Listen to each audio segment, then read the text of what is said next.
ধন্যবাদ।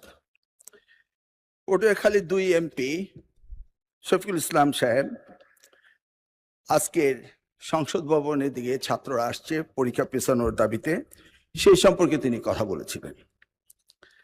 এই ব্যাপারে আমরা অনেক পর্যালোচনা করে দেখেছি।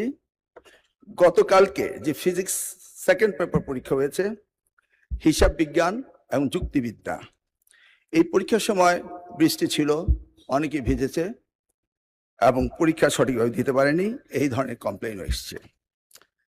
আমরা যদিও সবসময় পর্যবেক্ষণের মধ্যেই ছিলাম, তারপরও শিক্ষার্থীদের দাবি এসছে এই পরীক্ষাটি নিয়ে।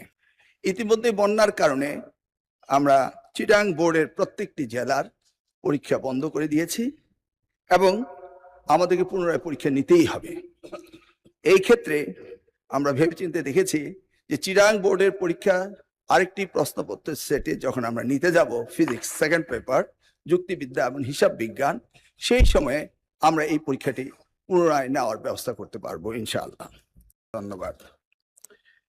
পটুয়াখালী ২ এমপি শফিকুল ইসলাম সাহেব আজকের সংসদ ভবনের দিকে ছাত্ররা আসছে পরীক্ষা পেছানোর দাবিতে, সেই সম্পর্কে তিনি কথা বলেছিলেন। এই ব্যাপারে আমরা অনেক পর্যালোচনা করে দেখেছি।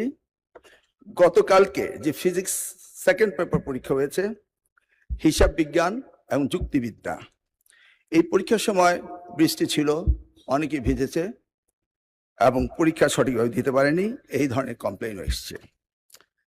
আমরা যদিও সবসময় পর্যবেক্ষণের মধ্যেই ছিলাম, তারপরও শিক্ষার্থীদের দাবি এসছে এই পরীক্ষাটি নিয়ে। ইতিমধ্যে বন্যার কারণে আমরা চিটাং বোর্ডের প্রত্যেকটি জেলার পরীক্ষা বন্ধ করে দিয়েছি এবং আমাদেরকে পুনরায় পরীক্ষা নিতেই হবে। এই ক্ষেত্রে আমরা ভেবেচিন্তে দেখেছি যে চিটাং বোর্ডের পরীক্ষা আরেকটি প্রশ্নপত্রের সেটে যখন আমরা নিতে যাব ফিজিক্স সেকেন্ড পেপার, যুক্তিবিদ্যা এবং হিসাব বিজ্ঞান, সেই সময়ে আমরা এই পরীক্ষাটি পুনরায় নেওয়ার ব্যবস্থা করতে পারবো ইনশাআল্লাহ।